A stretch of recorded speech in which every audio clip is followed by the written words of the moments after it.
तो अगर कोई 24 घंटा लगातार बिना रुके रैंक पुश करे तो क्या उसकी रैंक ब्रॉन्ज से ग्रैंड मास्टर हो पाएगी? तो इसको चेक करने के लिए मैं, राकेश भाई, फन2 भाई एक नई आईडी बना लेते हैं जिसका नाम हम नूबड़ा 1, नूबड़ा 2 और नूबड़ा 3 रखते हैं। तो अब देखते हैं क्या हम 24 घंटा खेल कर ब्रॉन्ज रैंक को ग्रैंड मास्टर में कर पाएंगे। तो 5 तारीख को सुबह के 10:04 पे हम पहला मैच स्टार्ट करते हैं। लेकिन यहीं पे एक प्रॉब्लम आ जाती है, हमारी मैच मेकिंग लगी नहीं रही होती है। हम 2 मिनट वेट करते हैं, 3 मिनट वेट करते हैं, लेकिन मैच मेकिंग लगती ही नहीं है। एंड फिर मेरे दिमाग में एक चुल उठती है कि क्यों ना खच खच किया जाए। जिनको नहीं पता कि खच खच क्या होता है वो ये होता है। तो ऐसा करने के बाद नो कनेक्शन एरर आने लग गया था। तो मैंने नूबड़ा 2 और नूबड़ा 3 को बोला है कि अगर आपकी मैच मेकिंग हो रही है तो उसे कैंसिल कर दो क्योंकि मैं रिस्टार्ट करके आ रहा हूँ। एंड रिस्टार्ट करके आने के बाद मैं देखता हूँ कि यहाँ पे फन2 भाई तो आ गए हैं, लेकिन राकेश भाई पता नहीं कैसे प्लेइंग में चले गए हैं। तो डुओ में मैच स्टार्ट भी नहीं हो रहा था। तो मैंने फन2 भाई को बोला कि चलो सोलो खेल के आते हैं। और जैसे ही मैं सोलो में स्टार्ट करता हूँ एकदम से स्टार्ट हो जाता है और मैं देखता हूँ कि फन2 भाई मेरे साथ आ गए हैं। हम दोनों ने सोलो स्टार्ट किया था लेकिन एक ही गेम में आ गए। तो हमारी इस आईडी का पहला मैच था। तो सामने वाले एनिमी एकदम ही नूब आते हैं तो उन्हें हम रुला के मारते हैं, बड़े आराम से ये वाला मैच जीत जाते हैं। फिर उसके बाद राकेश भाई अपने एक ऐसे सब्सक्राइबर को बुलाते हैं जिसकी रैंक बहुत ही कम हो ताकि हमारी मैच मेकिंग हो पाए। तो हमें शिवम भाई मिलते हैं और इनके रिलेटेड आपको एक मैं बहुत ही इंटरेस्टिंग बात बताने वाला हूँ वीडियो के आखिरी में। तो शिवम के आने के बाद मैच शुरू होने में थोड़ा तो टाइम लगता है लेकिन मैच शुरू हो जाता है। तो हम सबकी अभी ब्रॉन्ज ही रैंक है तो सामने वाले एनिमी ऑब्वियसली बहुत ही ज्यादा नूब आने वाले हैं, तो उन्हें तो हम बड़े आराम से मार देते हैं। इसी तरह इस वाले मैच को भी बुया कर लेते हैं। एंड फिर काफी सारे मैचेस इसी तरह जीतने के बाद 11:04 पे मेरी रैंक ब्रॉन्ज से सिल्वर पे आ जाती है। तो पूरा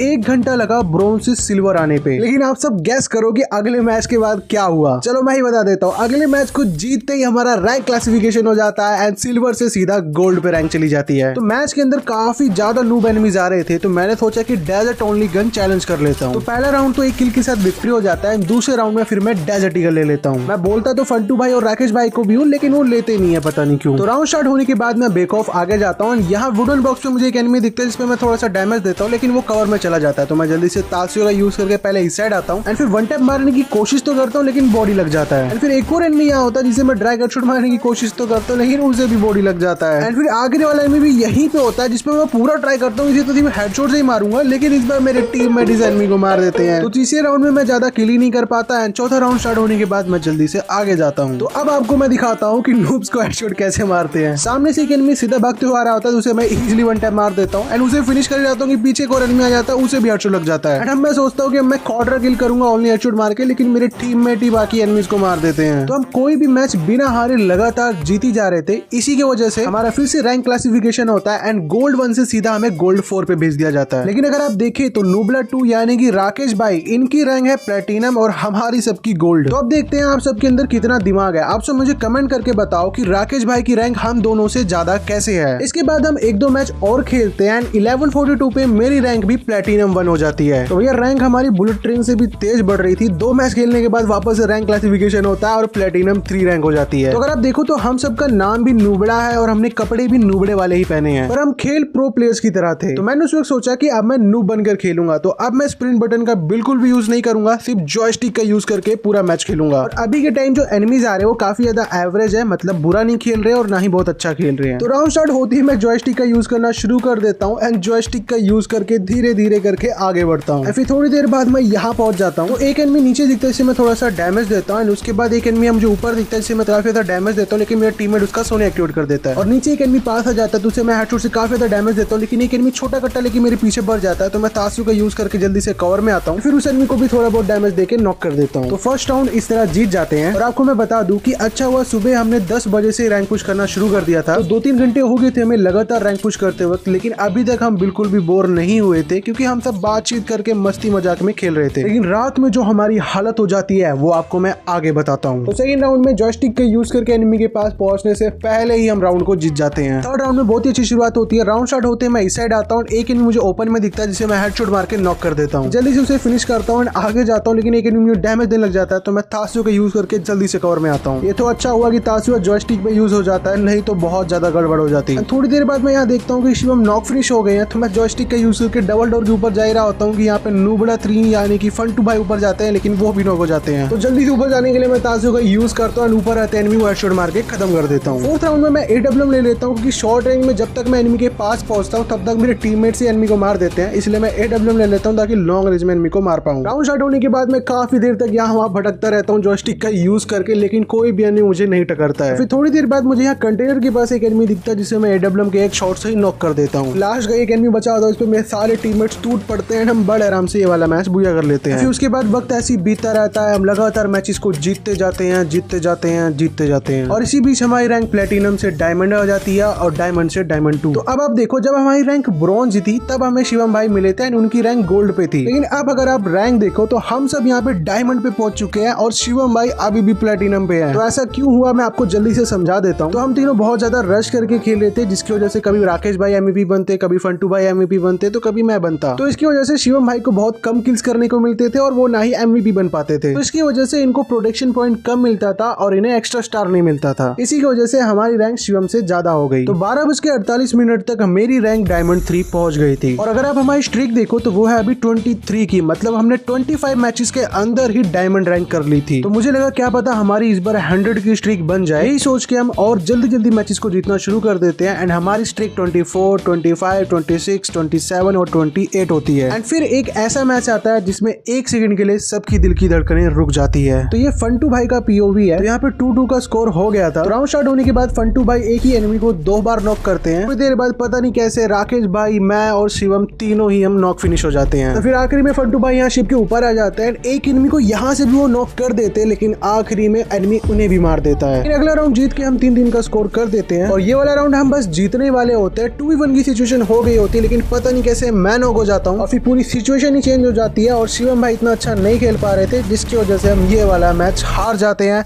एंड हमारी स्ट्रीक टूट जाती है। लेकिन हम स्ट्रीक बनाने नहीं, रैंक पुश करने आए थे, यही सोच के हम अगला मैच शुरू करते हैं। तो इस मैच में 3-0 का स्कोर ऑलरेडी हो गया था। फिर 4th राउंड स्टार्ट होते ही मैं जल्दी से भाग के ऊपर आता हूँ एंड साइबर मशरूम को तोड़ने के बाद मैं यहाँ ऊपर आता हूँ। मैं तभी देखता हूँ कि एक एनिमी यहाँ ऊपर की साइड आ रहा है, तो जल्दी से भाग के मैं आगे जाता हूँ, इस एनिमी को काफी ज्यादा डैमेज देके नॉक कर देता हूँ। लेकिन तभी नूबड़ा 2 नॉक हो जाते हैं और लूट करके मैं जैसे उठता हूँ मुझे एक एनिमी दिखता है, जिसे मैं AWM से थोड़ा सा डैमेज देता हूँ, उसका सोने एक्टिवेट भी कर देता हूँ, पर वो मुझे नॉक कर देता है। वो तो अच्छा हुआ शिवम भाई साथ में थे तो जल्दी से रिवाइव देते हैं। मैं मेडी मारने से पहले एक ग्रेनेड कुक करके वहाँ फेंक देता हूँ ताकि वो एनिमी रिवाइव होते वापस से नॉक हो जाए। फिर हील कंप्लीट करने के बाद मैं जैसे यहाँ पे पहुंचता हूँ शिवम भाई भी नॉक फिनिश हो जाते हैं। तो अब मुझे 1v2 करना था, लेकिन उससे पहले आप देखो, आपने कभी क्या ये बास्केटबॉल पे जूता लटका हुआ देखा था? तो मुझे पता था सामने वाले एनिमी इतने भी प्रो नहीं है, तो मैं मस्ती में खेल रहा था। एंड तभी मैं देखता हूँ एक एनिमी मेरे पे रश कर रहा है, तो मैं तासु का यूज करके जल्दी से आगे जाता हूँ एंड जैसे ही फायर करता हूँ पता नहीं कैसे हेडशॉट लग जाता है। तो उस एनिमी को फिनिश करने के बाद लास्ट वाला एनिमी भी ग्लूवॉल के पीछे होता है, तो मैं उसको वेट करता हूँ, जैसे ही बाहर निकलता हूँ उसे डैमेज दे देता हूँ। तो मैं सोचता हूँ ये बाहर निकलेगा, निकलता नहीं, तो मैं इसकी ग्लूवॉल तोड़ देता हूँ, लेकिन ये एनिमी गायब हो जाता है। एंड फिर मैं देखता हूँ एनिमी का यहाँ पे हेड दिख रहा होता है, तो मैं जैसे ही एम करता हूँ एनिमी बाहर आता है और पता नहीं कैसे उसे भी हेडशॉट लगता है। ये वाला मैच हम बड़े आराम से बुया कर लेते हैं। एंड फिर इसी तरह हम काफी सारे मैचेस लगातार और जीतते हैं और ठीक 2:08 पे मेरी रैंक डायमंड 4 से हीरोइक हो जाती है। तो सिर्फ 4 घंटे के अंदर हमने अपनी रैंक ब्रॉन्ज से हीरोइक कर ली थी। तो हीरोइक रैंक करने के बाद काफी अच्छे एनिमीज आने लग जाते हैं, तो उनके साथ काफी सारे मैच हम हार भी जाते हैं, जिसकी वजह से हमारी स्ट्रीक टूट जाती है। लेकिन दोबारा से हम 9 की स्ट्रीक बना लेते हैं और लगभग 7 बजे तक रैंक हीरोइक 24 हो जाती है। एंड फिर बस 1 स्टार चाहिए होता है लाइट हीरोइक करने के लिए, लेकिन हमें खेलते खेलते काफी ज्यादा टाइम हो गया था, जिसकी वजह से हम थोड़ा बहुत बोर फील करने लग गए थे और इसी चक्कर में हम ये वाला मैच हार जाते हैं। वो तो प्रोडक्शन पॉइंट की वजह से रैंक बच जाती है। फिर अगले मैच में भी कुछ ऐसा ही होता है, पहला राउंड हम जीत जाते हैं, फिर दूसरा और तीसरा एनिमी। लेकिन पिछली मैच की तरह इस बार नहीं होने देना था, इसलिए चौथा राउंड हम जीतते हैं और 5वां राउंड एनिमी। एंड फिर अगले राउंड में बहुत ही कमाल की चीज होती है, जैसे मैं यहाँ पे आता हूँ मुझे एनिमी दिखता है, उसे मैं बड़े आराम से नॉक कर देता हूँ। फिर जैसे ही मैं अंदर जाता हूँ एक एनिमी मुझे दिखता है, जिसे मैं थोड़ा सा ही डैमेज देता है, वो भी नॉक हो जाता है। और यहाँ ऊपर आने के बाद जोन में एक एनिमी दिखता है, तो उसे मैं नॉक करता हूँ और पीछे एक और एनिमी आ जाता है, तो उसे हेडशॉट मार के खत्म करता हूँ और मुझे पता ही नहीं चलता कि मेरा कब क्वाड्रा किल हो जाता है। और शौक तो मैं तब हो गया जब अगले राउंड में राउंड स्टार्ट होते जल्दी से एनिमी को मैं नॉक फिनिश कर देता हूँ और यहाँ टनल में आने के बाद एक एनिमी दिखता है, जिसे मैं काफी ज्यादा डैमेज देता हूँ। लेकिन थोड़ी देर बाद ही एनिमी का टीममेट ग्रेनेड कुक करने लग जाता है, तो मैं जल्दी से आगे रश करता हूँ एंड जो एनिमी ग्रेनेड कर रहा होता है उसे सबसे पहले नॉक करता हूँ, उसके बाद वापस पीछे भाग आता हूँ और तभी पीछे से जोन में आना शुरू हो जाता है, तो एनिमीज रश कर देते हैं, लेकिन उनको मैं काफी ज्यादा डैमेज देता हूँ। एक एनिमी को नॉक करने के बाद मैं देखता हूँ कि एक एनिमी यहाँ पे डाउन पड़ा है, जो कि रिवाइव होता है, तो मैं उसे खत्म करता हूँ, फिर से क्वाड्रा किल हो जाता है। फिर इसके बाद मेरी रैंक एलीट हीरोइक हो जाती है और इतनी ज्यादा रैंक हो जाने की वजह से सामने वाले एनिमीज भी काफी ज्यादा अच्छे आ रहे थे, तो सारे मैचेस को जीतना काफी ज्यादा मुश्किल हो रहा था, जिसकी वजह से हमें काफी ज्यादा टाइम लग रहा था रैंक पुश करने में। और ऊपर से सुबह से हम गेम खेल रहे थे, तो जिसकी वजह से हम काफी ज्यादा थक भी गए थे, लेकिन फिर भी हम रैंक पुश करते रहते हैं। लगभग 11:30 बजे तक मेरी रैंक हीरोइक 45 हो जाती है और उसके बाद हम सब बहुत ज्यादा थक गए थे। 12 बजे तक राकेश भाई का मास्टर रैंक हो जाता है, बचते हैं सिर्फ मैं और फंटू भाई। तो हम जल्दी से सोने चले जाते हैं और अगले दिन जल्दी उठ के हम रैंक पुश करते हैं और 10 बजे से पहले ही फंटू भाई और मेरा मास्टर रैंक हो जाती है। तो इस तरह हमने सिर्फ 24 घंटे के अंदर ब्रॉन्ज से मास्टर रैंक करी है। तो अब अगर आप चाहते हो कि हम 24 घंटे के अंदर ग्रैंड मास्टर करें, तो आपको बस इतना करना है, आपको इस वीडियो को कुछ लोगों को शेयर कर देना है एंड जल्दी से इस वीडियो पे 10K लाइक्स कंप्लीट कर देना है। 10K लाइक्स होने के बाद 24 घंटे के अंदर आपको हम ग्रैंड मास्टर करके भी दिखाएंगे। कि अगर आप इस वीडियो को अभी तक देख रहे हो तो कमेंट में जाके ग्रैंड मास्टर सून लिख देना, इससे मुझे पता चल जाएगा कि आप में से कौन कौन इस वीडियो को आखिरी तक देख रहे थे।